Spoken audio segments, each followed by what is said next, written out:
where we talk about practical issues in a non-religious manner. We went online.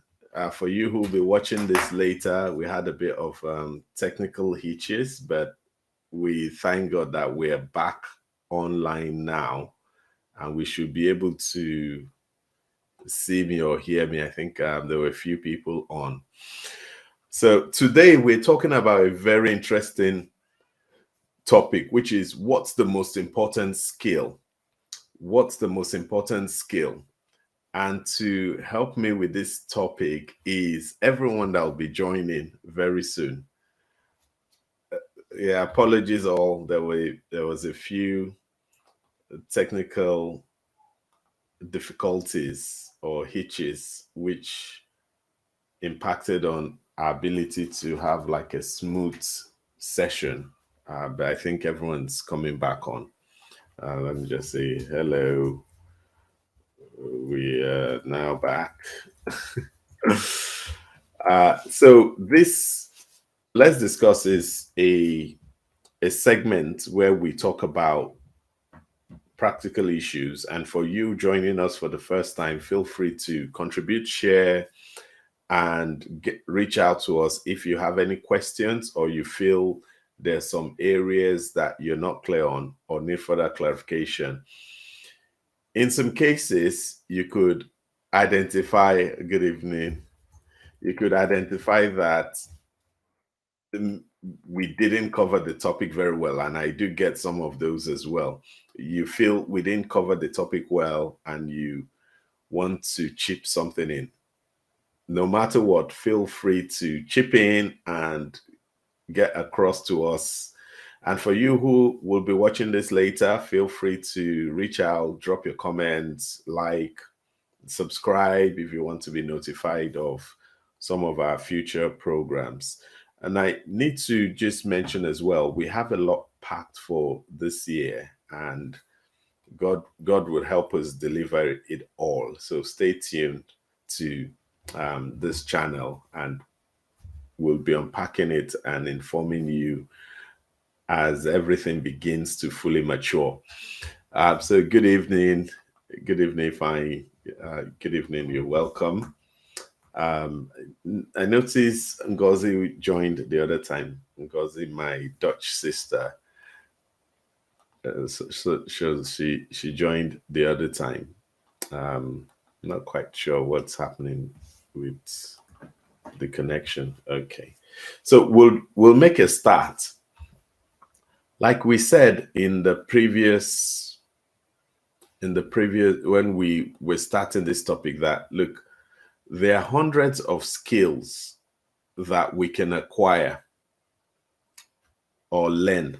There are hundreds of skills we can acquire, but how do we choose the most important one out of all those hundreds?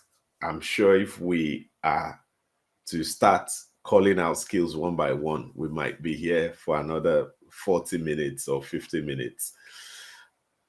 Which skill will create the most positive impact in our lives?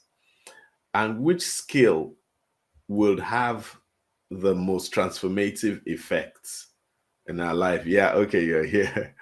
Yeah, so yeah, you're sent here as well. I think we're having the whole group together. The two other people that have joined, I think we'll see who they are later on. We're talking about skills. So if we're to go into this now, what would we say is the most important skill? One of the feedback I got from people is that stop asking us all these questions in public, because when you ask us the questions with you is usually a trick question. And if it's a trick question, that means we might get it wrong. And when we get it wrong, it just doesn't look nice in front of every other person. That was one feedback I got from people. I don't know if anyone agrees that if I do that or not. But I want us to be open and discuss this. I have an idea of what I believe is the most important skill one can learn, but it doesn't mean it's the only one or is the most important. I'm here to learn as well from everyone, and having that joint discussion really helps us to get to the next level. So we have so many skills to learn and so little time. We can't learn everything. It's almost impossible. How do we choose the most important one? And which skill would have the most transformational effect on our life? So let's begin to discuss.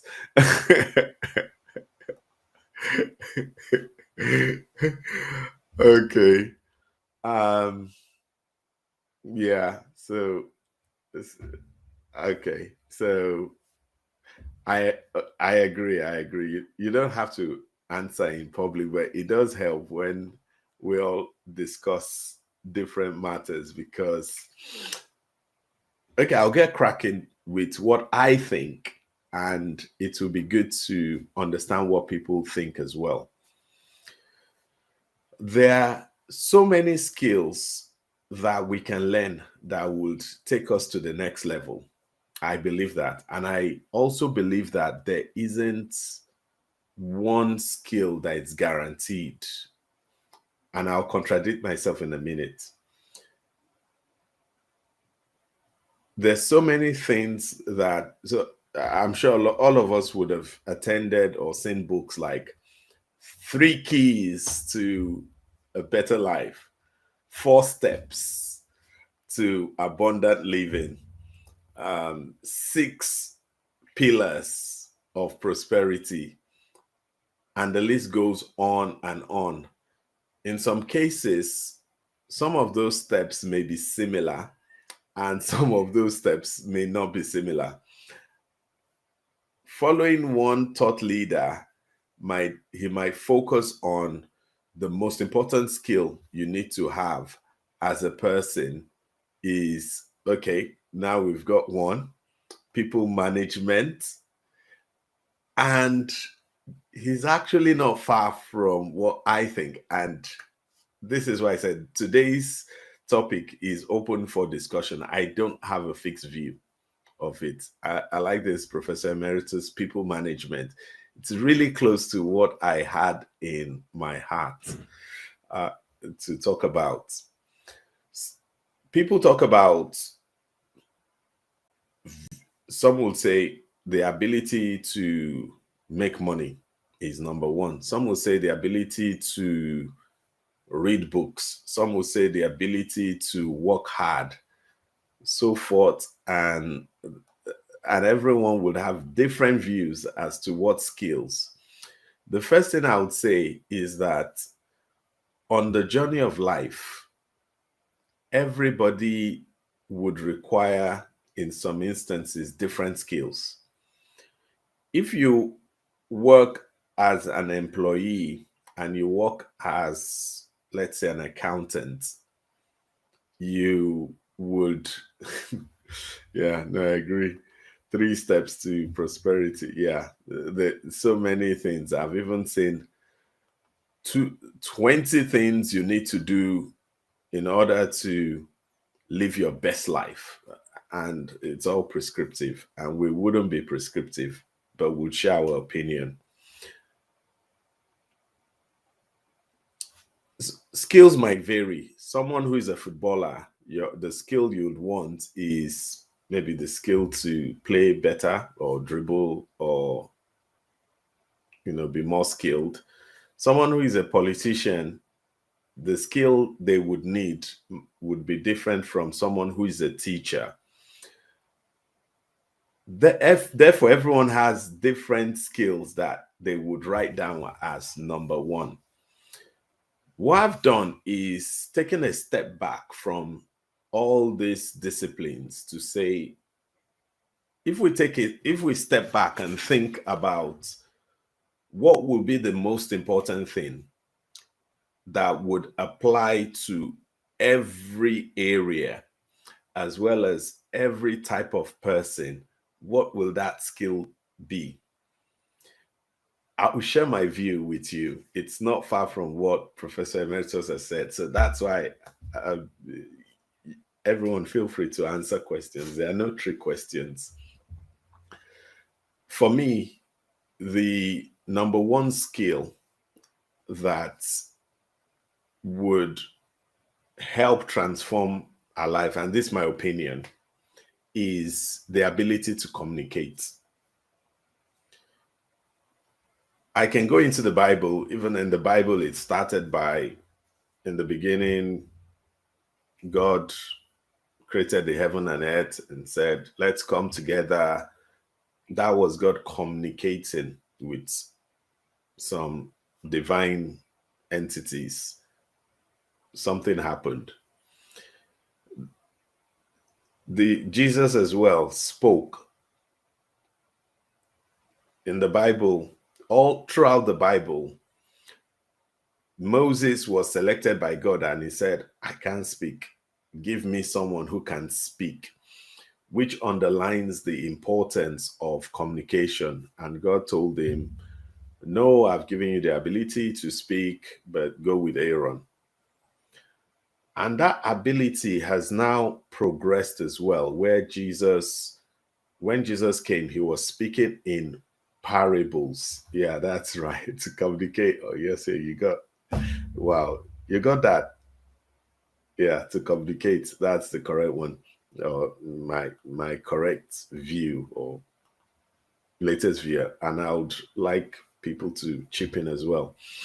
Jesus was able to win over lots of people because of his miracles and everything. But we shouldn't forget that a lot of people were going to him for teaching because of his teaching.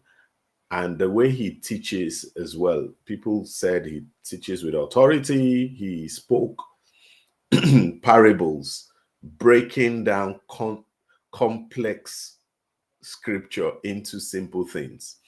Let's fast forward a bit more. If we look at Paul, God converted him on the way to Damascus. And Paul, formerly Saul, was able to write a lot of letters, which a lot of us read and has made its way into scriptures.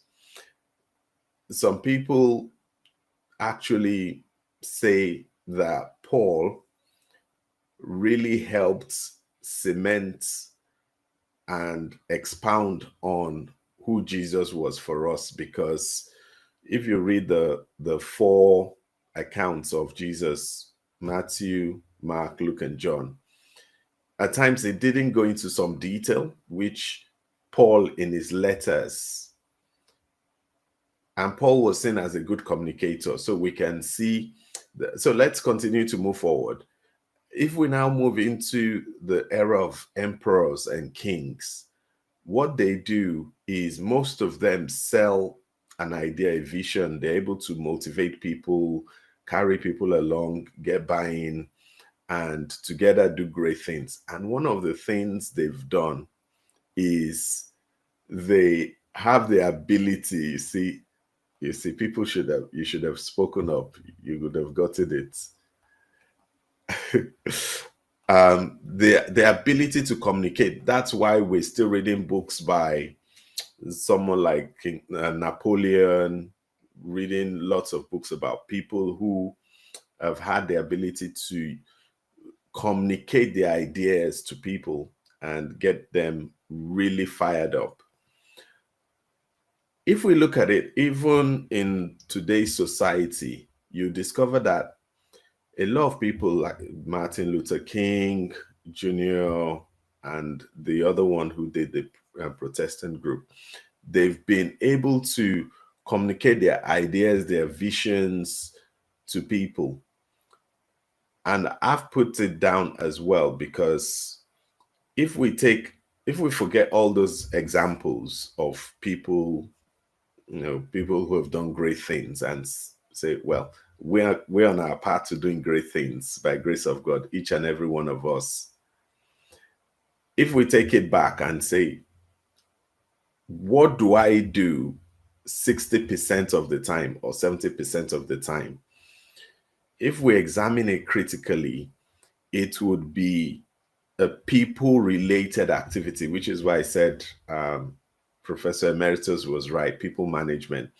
It's either you're talking to relating to family, or you are in the office relating to people, you're on the road traveling somewhere relating to someone, you're on the phone, you're on social media. Most of our lives revolves around people, whether we like it or not. And the ability to communicate with people would help. Don't worry, this wouldn't just be, this is what we have to do. We'll talk about some of the ways you can learn it as well. And I've started learning, and I hope to improve in this area. Your ability to communicate would enable you. The way someone described this to me many years ago was that if you want to get something or you want to achieve a goal which involves people, which is almost 90% of the things we have to do, how do you go about it? For you to achieve that result, people must be willing to go with you on the journey. Almost like if you want to marry or date someone, if you want to marry someone or convince someone to date you, you have to get that result, you need that person to agree, to the person to be convinced that's the right decision. And how does the person get convinced? Is because of the things you have said or done. Most times it's said, that would enable the person agree, which means in order to change a person's mind, your words are so important. This area isn't unfortunately taught in school. We go to school, learn how to read, write, answer questions, but no one teaches us how interpersonal skills. How do you relate to people? So I embarked on a study of communication. I did some research around this. I want to be a better communicator. Later, I now discovered that that was the wrong approach. The right approach is to not want to just communicate, because communication is not you saying things or saying it eloquently. It's having that ability to pass a message and ensuring that the person receives it. I now discovered that in order to communicate better, I needed to understand human nature. And human nature is so complex. It will take forever to understand it. In order to be a better communicator, there are three main things. One, you need to understand human nature. So there's this book by a Christian writer that talks about the four temperaments. I think it's Tim and Faye Lahier. Forgotten what the title is. It's about so it talks about temperaments. In fact, let me just get the title. It's a very popular book where it talks about temperaments for people and why you behave in a certain way. In that book, they talked about the choleric, the phlegmatic, and the melancholic, and they talked about what's the last one? The sanguine. And that book, I believe, if you read that book, not just from I want to identify who I am, but read it from I want to understand who I am, as well as understand. Yeah. Okay. There's some contributions which we'll discuss in a minute. Not only understanding who you are, but understanding who other people are. What usually causes conflicts, even marital, or places of work is that because we have different personalities, we relate to each other. We should learn to relate with each other according to their personality. So, for example, you could have a case where an opposites attract, which is the interesting thing. You could have a case where the husband, so the choleric are those people who are hardworking, the go-getters. They thrive on success tips. They're really motivated. They go for things without stopping. The melancholic are people who are laid back in terms of they don't, they're not really that, physically driven, but they like to think a lot. They're quite deep in their thinking. Then you have the sanguine, they're the life part, they're the life of every party when you get there. And you have the phlegmatic who, for them, they really like people, they like helping people. When you now look at it, in most cases, opposites attract. You now have a husband who is a choleric and the wife who is maybe something else, maybe phlegmatic. There would always be friction because the choleric husband will be wondering, why aren't you going for goals? Why are you not driven? And the phlegmatic wife will be saying, but you need to consider people's emotions. So we can see how understanding some of this really helps. And once you read this book, we're not getting any penny from it. And I believe you can get some of it, you can get it free online. It's been around for a while, so there might be some free copies, or you can watch some of the videos online. You now discover that the way you relate to other people, and this is what they call emotional intelligence, the way you relate to people will change as a result. Number one tool, like we said, for better communication is understanding what people are. So let me just go into some of the contributions. So you're saying that at the hospital, some people have lost the ability to speak normal language because of fear of pain. It's difficult to respect them and calm them at the same time.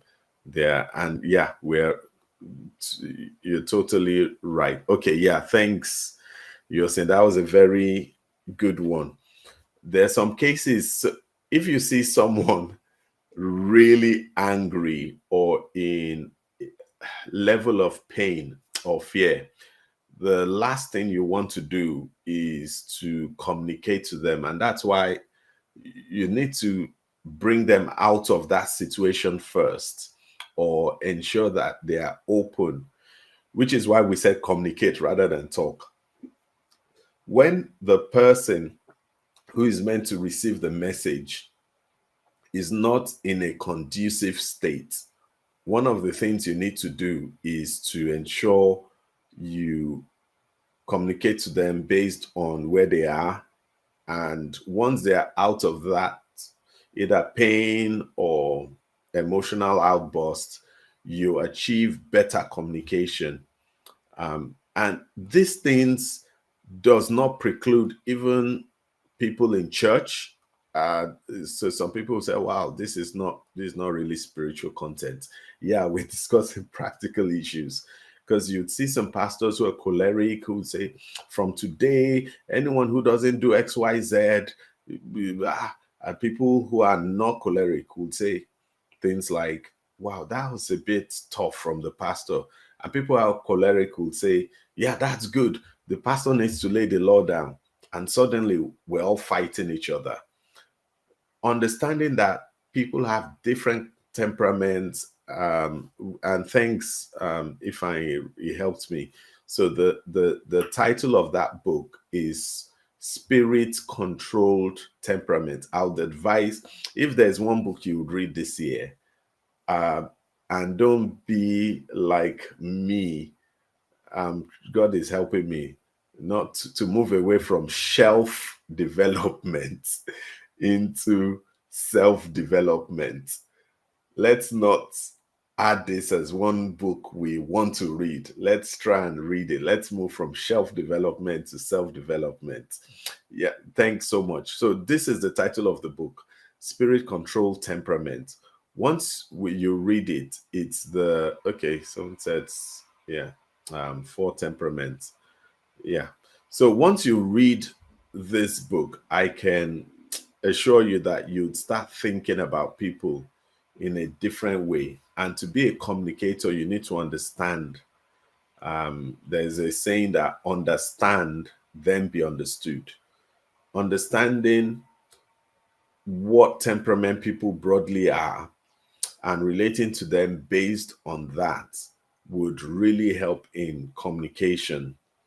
I'm not saying that you now have to totally forget everything and go, but understanding it helps you to understand the person, and understanding the person helps you to understand how they would move, how you can convince them to do things.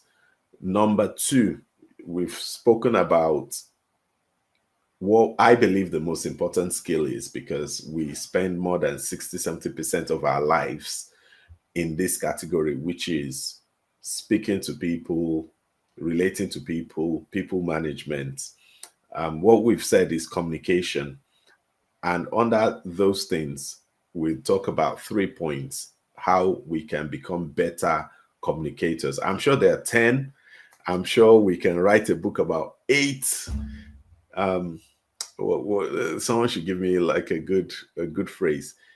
8 rockets to get to 8 rockets to take to communication heaven or something.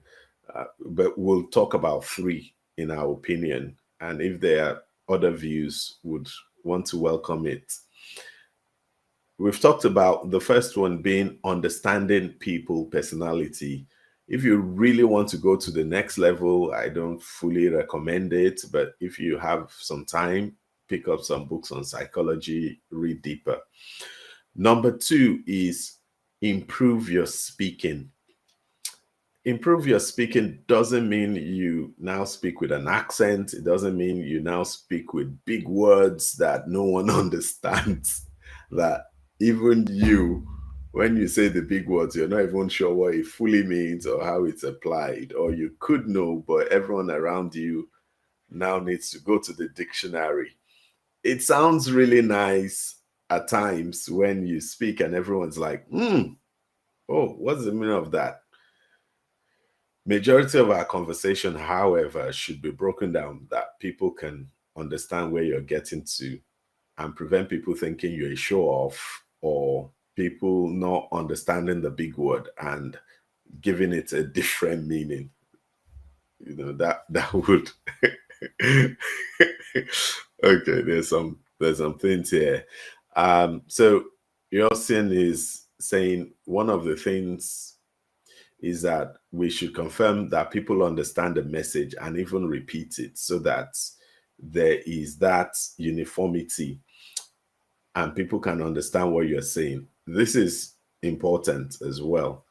I found myself having to restate what I said just to be sure that there isn't any confusion, especially when the person is not looking either happy or feels or looks on sad. You then know that, well, maybe what I've said, person is not understanding it, especially if you mean well with that conversation.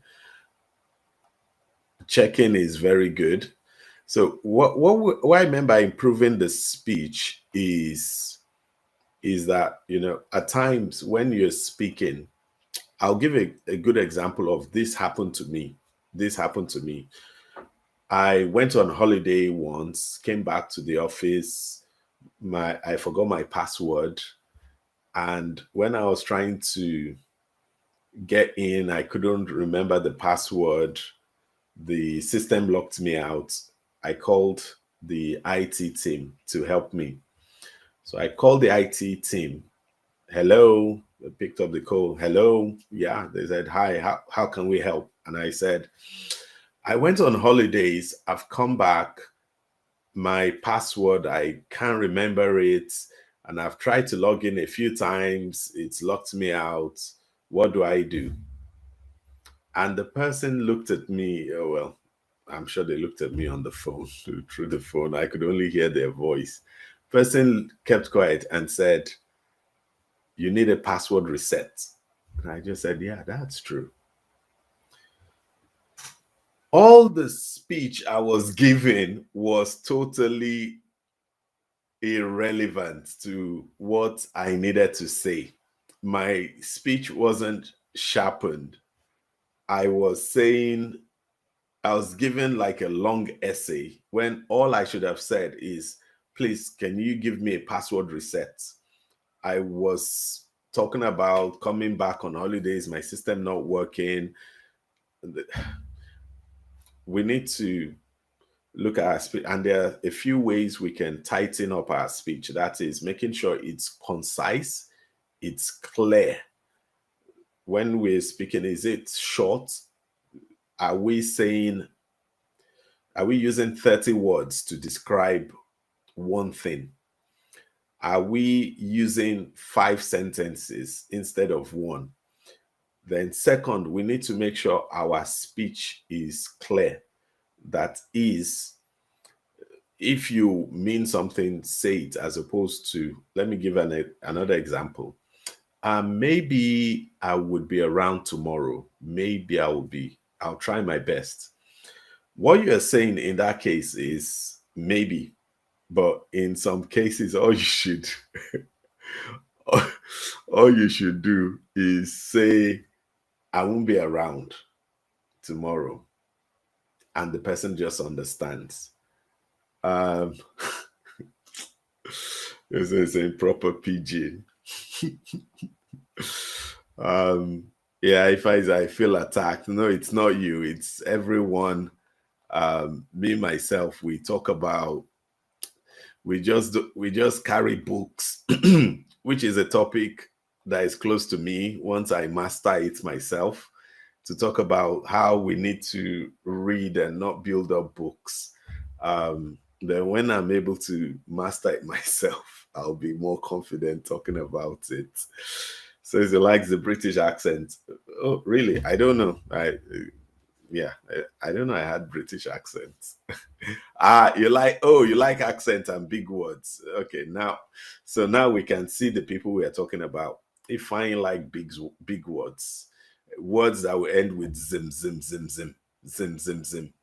Um, but it's actually an important question. How do we improve speaking? Like we said, it's about making it concise, clear, and comprehensive, making sure it carries everything you need, and the clarity. One tool I would recommend as well, which I believe we have in Nigeria, there's a association called Toastmasters International. They it's a speaking and leadership club where people can go and improve. Like I said, I'm not being paid to promote or endorse any of these things. It's my experience of what has worked. There was a time, I don't know if I've shared this story. There was a time I applied for a job, a promotion within the team. That was many, many years ago. I didn't get that promotion. My boss gave it to someone external. I went to meet him and said, "Sir, you gave this job to someone external, but I believe I can do it. I know I can do it. What happened?" And I told him to be honest with me. We can see where communication comes in, because a lot of people would say, "Be honest with me," and not mean it. Or some people wouldn't say, "Be honest with me." He looked and said, "Okay, I felt your communication wouldn't be good enough for the job, because it would mean speaking to a lot of people who don't have the same technical knowledge as you, and you may struggle to break it down." That was his feedback, and I took it on board. I joined Toastmasters and improved my speaking. That same person ended up promoting me 2 times before I left the organization.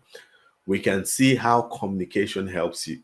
Communication usually determines your level of seniority in an organization. I've seen a lot of good people not get promoted because they couldn't communicate. Employers are always looking for people who can communicate. That's why in many objective organizations, you see the people who are senior are good communicators. I hope that answers it.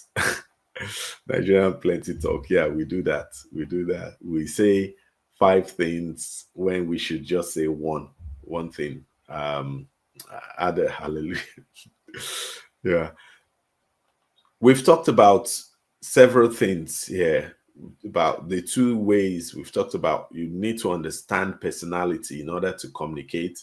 And number two, we need to sharpen our skills. You can get things like a thesaurus or a dictionary. You don't need to buy that big one that your hand will be aching you and you won't be able to read it. On your phone, just sign up for, there's some things that'll give you word of the day. That would help you expand your vocabulary. And also practice is so important. Reverend Sam Adeyemi told us many years ago when he came to minister at our school that when he was starting his ministry, one of the things he did was he would gather clothes on the shirts on the hanger and he will be talking to those things. Practice makes perfect. It would look like, what's this person doing? But practice your speaking helps with becoming better and better at what you say and do. And for me, in a corporate world, I've seen a lot of skilled people get bypassed for people who communicate better. I believe this communication is a very good tool that even if it doesn't add much value to you from a corporate setting, it would add value to you on a personal level from the people you talk to, etc. So we've talked about how we need to understand. We spoke about Tim LaHaye's book, The Spirit Controlled Temperament. I'll recommend everyone to buy that book. Number two is to sharpen our speaking. Make sure you're concise, clear, comprehensive, and there's clarity in your message, which means you might need to think about some things you want to communicate clearly so that you are not saying a lot of things. You think about it, say it. And the final thing, okay, yeah, son said, record your speaking and watch it back. Yeah, this could be a difficult one. I've tried it myself. And when I looked at my video, I just, who is this person with a yam head? And discovered it was me. No, I'm just joking. It's so important. If you can, record your speaking, your local, the video, if you can, and the vocal, and ensure that you are happy with it and twist it up and make sure you take it to the next level. And what's the final step? Thank you very much. You say that's invaluable. And thank you everyone for contributing as well. Really enjoyed the contributions today. And what's the final thing about communication? The final thing about communication, I would say, is listen to how other people communicate. At times, I listen to speeches by Martin Luther King. I gather materials around how people communicate. I read the parables of Jesus and start thinking about it, that what can I do or how can I have put this better? Communication is active and it's a growing skill as opposed to something you would absorb at once. It's something you would need to learn and practice. You might practice with people in church, you might practice with people at home, etc., etc. It's something that needs constant development. Look at people you enjoy the way they talk and try and see if you were going to talk about the same topic, how would you have spoken about it? Would you have spoken about it in a way that would take things to the next level. And to wrap up, and I know we've gone over a bit today, I feel it's a very valuable topic, and I believe we're learning something. It took me many years to understand this, and I'm sure some of us might know it already, and some might be finding out for the first time that the communication is the most important skill, in our opinion, that you can develop in 2022 that would have the most transformative effect. At times when you can communicate better, you now discover that some of your friction with people will begin to reduce, even maritally, with friends, with people around you. And I would want to close with what Ifeanyi has said around listening is probably the most important part of communication. Most times we feel we need to speak and talk, but listening helps. Listening tells you where the person is and allows you understand what level of convincing you need to do. There's a difference between when you're listening and the person, and listening could be verbal, non-verbal. You're trying to sell something to someone and the person tells you, or you want to convince someone to do something for you and the person says, no, no. Don't now say, oh, I've convinced that person, because once you listen, you can see that that person is hesitating. That is completely different from someone saying, no, no, no, me, I'm not doing. When there's hesitation, you know that, okay, that means there is something that is holding the person back. And you might need to play it or ask the person directly that, why are you not buying this? Or I feel there's something you're still not sure of. But someone who has categorically either said no or is not even saying, has just said no. You know that that person has already made a decision, and that the level of convincing needs to increase for that person if you want to win them over. But you might also listen to why they are holding that opinion. The Bible said, be quick to hear, but slow to speak. Human nature is quick to speak and slow to hear. At times, we don't even want to listen. Yeah. Said, listening to comprehend is a recipe. Exactly. This is actually I can't put this better myself. Said, listening to comprehend is a recipe for good communication, not listening to respond. What happens in some arguments, and I've been in some of those arguments in the past, someone will say, this person didn't do well. Oh, no, he didn't do well. Okay, oh yeah, why? You're listening to get points to restate your position. Whereas if you have listened to get the person's opinion, you can understand where the person is coming from and profile a better conversation or a better response. Let us learn not to listen to respond to the person. But that is now a bigger question around, a bigger challenge around our ability to accept that we are not always right. Before you can listen to comprehend, you need to let go that your belief that you are right. You need to make yourself neutral so that you can understand the person's position weigh it against your position and your beliefs. And the hardest thing at times is telling the person, do you know you are correct? It's been one of the most humbling things I've been doing recently, where I'll tell people that, do you know, now that you've said what you've said, or this new information you've provided means I'm actually wrong.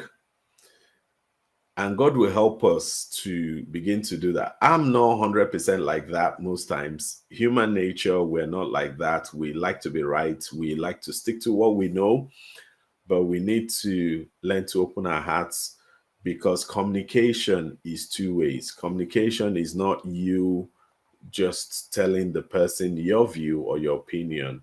It's about both of you coming to an agreement. The level of the agreement depends on your ability to negotiate, understand where the person is coming from, and present a clearer and more compelling argument.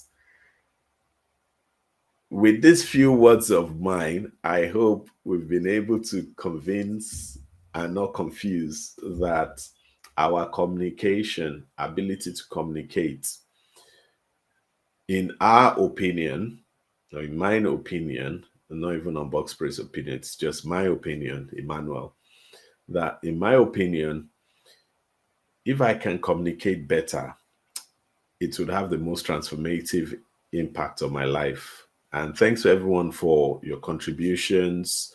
Very useful, Professor Emeritus, Ngozi, Yosien, Ifeanyi, and Tosin used this song at the start of the session. Last sentence for me would be, let's not forget that communication also involves communicating with God. Our ability to communicate with man is of paramount importance, and our ability to communicate with God is of equal, if not more or greater importance. Therefore, we need to ensure that we communicate with God. There's some scriptures around this where even the Bible talks about, in presence of God, let your words be few. Don't the double-minded person will receive nothing from the Lord. There's so many things where we can go into, and we call that communication most times prayer.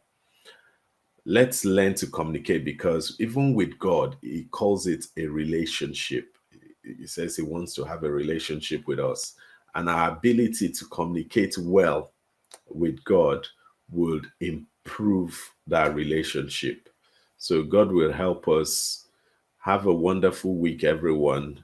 Feel free to drop your comments. Feel free to drop any other thoughts. I like it when people come back and tell us this, you've missed it.